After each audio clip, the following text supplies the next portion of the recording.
بسم اللہ الرحمن الرحیم۔ السلام علیکہ یا صاحب العصر والزمان۔ میں نے اس کی کیفیت کے متعلق سوال کیا تو اس نے کہا کہ میرا نام یاقوت ہے اور میرا مشغلہ ہلا پل کے کنارے پر گھی بیچنا ہے۔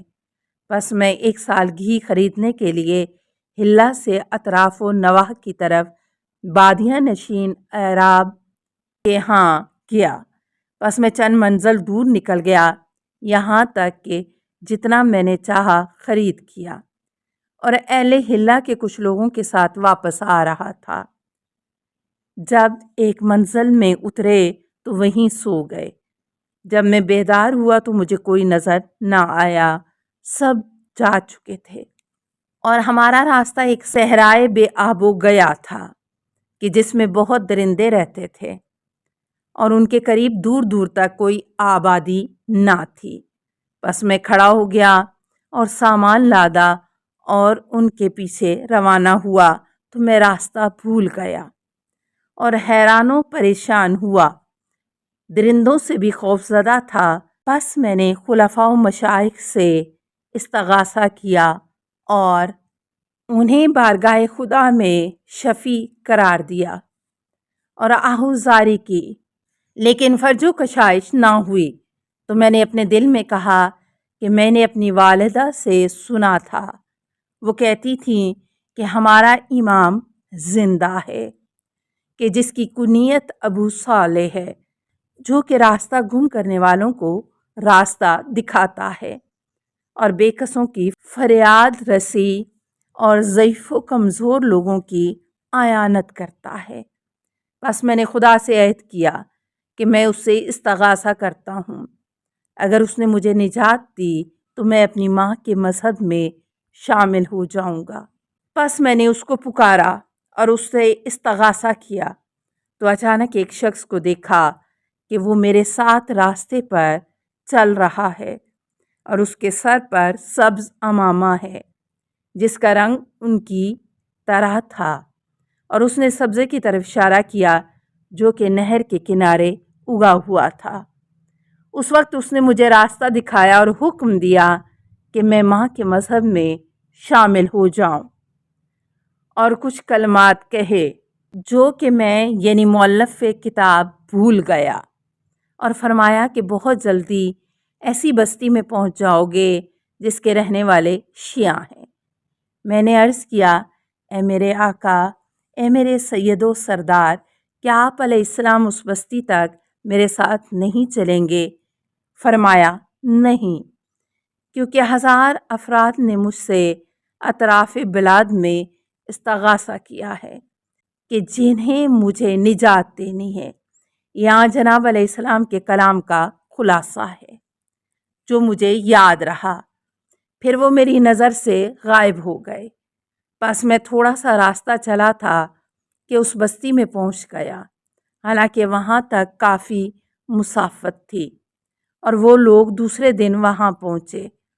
بس جب میں ہلا میں پہنچا تو فقہاء و کاملین کے پاس گیا اور سید مہدی قزوینی ساکن ہلا قدس اللہ روحہ سے اس واقعہ کو بیان کیا اور ان سے معلوم و احکام دین سیکھے اور ان سے کسی ایسے عمل کا سوال کیا کہ جو میرے لیے وسیلہ ہو کہ میں دوبارہ جناب علیہ السلام کی ملاقات کروں۔ تو انہوں نے فرمایا کہ 40 شب جمعہ ابا عبداللہ علیہ السلام کی زیارت کرو، تو میں اس میں مشغول ہو گیا اور ہلا سے شب جمعہ وہاں کی زیارت کے لیے جایا کرتا تھا، یہاں تک کہ ایک رات باقی رہ گئی۔ جمعرات کا دن تھا کہ میں ہلا سے کربلا کی طرف گیا۔ جب میں شہر کے دروازے پر پہنچا تو میں نے دیکھا کہ ایوان دیوان آنے والوں سے تذکرہ کا یعنی پاسپورٹ کا مطالبہ کرتے ہیں، اور میرے پاس نہ تذکرہ تھا اور نہ اس کی قیمت، تو میں حیران رہ گیا اور لوگ دروازے کے پاس ایک دوسرے سے مزاحم تھے۔ بس چند مرتبہ میں نے چاہا کہ ان سے چھپ کر گزر جاؤں، لیکن ایسا نہ ہوا۔ اس اثنا میں اپنے صاحب حضرت صاحب الامر علیہ السلام کو دیکھا کہ طلاب عجم کی ہیئت میں سر پر سفید عمامہ باندھے ہوئے ہیں اور شہر کے اندر ہیں۔ جب میں نے آپ علیہ السلام کو دیکھا تو استغاثہ کیا کہ آپ علیہ السلام باہر آئے اور میرا ہاتھ پکڑ کر دروازے سے اندر لے گئے اور ہمیں کسی نے نہ دیکھا۔ جب اندر آ گیا تو پھر جناب علیہ السلام کو نہ دیکھا اور حسرت زدہ رہ گیا۔ 19واں واقعہ سید علامہ بحر العلوم کا مکہ میں حضرت سے ملاقات کرنا۔ عالم جلیل اخوند ملا زین العابدین مکہ معظمہ کی مجاورت کے زمانے میں علامہ بحر العلوم کے ناظر الامور نے نقل کیا ہے کہ وہ کہتا ہے کہ جناب باوجود یہ کہ مسافرت میں اور اپنے اہل و عیال اور عزیزوں سے کٹے ہوئے تھے، بذل و عطا میں قوی القلب تھے اور کثرت مخارج اور زیادتی مصارف کی پرواہ نہیں کرتے تھے۔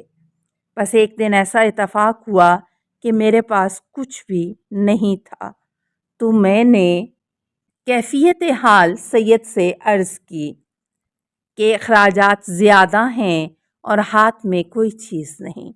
پس آپ نے کچھ نہ فرمایا، اور سید کی یہ عادت تھی کہ صبح کو خانہ کعبہ کے گرد طواف کرتے اور گھر واپس آ جاتے اور اس کمرے میں چلے جاتے جو ان کے لیے مخصوص تھا، اور ہم آپ کے لیے حقہ لے جاتے، اسے پینے کے بعد باہر تشریف لاتے اور دوسرے کمرے میں آ کر بیٹھ جاتے۔ پس اس دن کے جس سے گزشتہ دن میں نے تنگ دستی کے متعلق شکایت کی تھی، جب آپ طواف سے واپس آئے اور حسب عادت میں نے حقہ حاضر کیا، اچانک کسی نے دروازہ کھٹکھٹایا تو سید انتہائی مضطرب ہوئے اور کہنے لگے حقہ یہاں سے باہر لے جاؤ، اور خود جلدی سے اٹھے اور دروازے کے قریب جا کر دروازہ کھولا۔ ایک شخص جلیل حیت کے لحاظ سے اعراب داخل ہوا اور سید کے کمرے میں بیٹھ گئے، اور سید انتہائی ذلت و مسکنت و ادب کے ساتھ دروازے کے پاس بیٹھ گئے اور مجھ سے اشارہ کیا کہ حقہ قریب نہ لے آؤں۔ پس کچھ دیر تک بیٹھے رہے اور ایک دوسرے سے باتیں کرتے رہے، اور اس وقت وہ بزرگ کھڑے ہو گئے تو سید جلدی سے اٹھے اور دروازہ کھولا اور ان کے ہاتھ کو بوسہ دیا اور انہیں اس ناکہ پر جو دروازے کے پاس بیٹھا تھا سوار کیا، اور وہ چلے گئے، اور سید کا رنگ متغیر تھا۔ جب وہ واپس آئے تو ایک برات حوالہ میرے ہاتھ میں دیا اور کہا کہ یہ حوالہ ہے اس صراف کے نام کا کہ جو کوہ صفا میں رہتا ہے، اس کے پاس جا کر لے آؤ، اور کچھ حوالہ دیا گیا ہے۔ پس میں نے برات لے لی اور اس شخص کے پاس گیا۔ جب اس نے برات لے کر دیکھی تو اس کو بوسہ دیا اور کہنے لگا کہ جا کر چند حمال یعنی مزدور لے آؤ۔ میں جا کر 4 حمال لے آیا، بس جتنی مقدار وہ 4 حمال اٹھا سکتے تھے اتنے فرانسیسی ریال لے آیا، اور انہوں نے اٹھا لیے، اور فرانسیسی ریال ایرانی 5 کران اور کچھ زیادہ ہوتا ہے۔ پس وہ حمال ان ریالوں کو ہمارے گھر لے آئے۔ پھر ایک دن میں اس صراف کی طرف گیا تاکہ اس کے حالات معلوم کروں، اور یہ کہ حوالہ کس کی طرف سے تھا۔ نہ صراف کو دیکھا اور نہ دکان تھی۔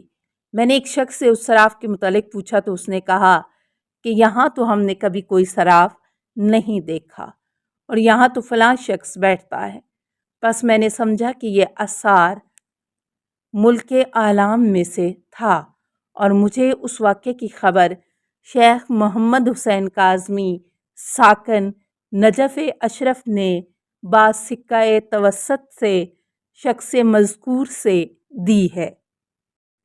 20واں واقعہ سرداب معطر میں سید بحر العلوم کا واقعہ۔ مجھے سید سند و عالم محقق معتمد سید علی نے جناب بحر العلوم اللہ مقامہ کے نواسے مصنف برہان قاطع اور شرح نافع چند جلدوں میں نے خبر دی ہے۔ صفی متقی و سکا ذکی سید و مرتضیٰ سے، جو کہ سید کی بھانجی کا شوہر اور سفر و حضر میں جناب کا مصاحب اور ان کی خدمات داخلی و خارجی پر تھا، وہ کہتا ہے کہ میں زیارت سامرا کے سفر میں جناب کے ساتھ تھا۔ آپ کا وہاں ایک کمرہ تھا کہ جس میں تنہا سویا کرتے تھے، اور میرا کمرہ ان کے کمرے سے متصل تھا، اور میں رات دن آپ کی خدمت میں رہتا تھا۔ رات کے وقت لوگ ان کے پاس جمع ہوتے تھے، یہاں تک کہ رات کا کچھ حصہ گزر جاتا۔ بس ایک رات ایسا اتفاق ہوا کہ آپ حسب عادت تشریف فرما تھے اور لوگ ان کے پاس جمع ہو گئے۔ بس میں نے دیکھا گویا وہ اجتماع کو ناپسند کر رہے ہیں اور خلوت چاہتے ہیں، اور ہر شخص سے اس قسم کی گفتگو کرتے ہیں جس میں اشارہ ہوتا ہے کہ وہ ان کے پاس سے جلدی سے چلا جائے۔ بس لوگ منتشر ہو گئے اور میرے علاوہ کوئی باقی نہ رہا۔ السلام علیکہ یا صاحب العصر والزمان، الامان الامان الامان من فتن الزمان، السلام علیکہ یا خلیفۃ الرحمن، السلام علیکہ یا امام الانس والجان، السلام علیکہ یا مظہر الایمان، السلام علیکہ یا شریک القرآن، السلام علیکہ یا قاطع البرہان، السلام علیکہ یا امام زماننا، ھذا اجل اللہ فرجک وسہل اللہ مخرجک وظہورک، السلام علیکہ ورحمۃ اللہ۔ اللہم صلی علی محمد و آل محمد۔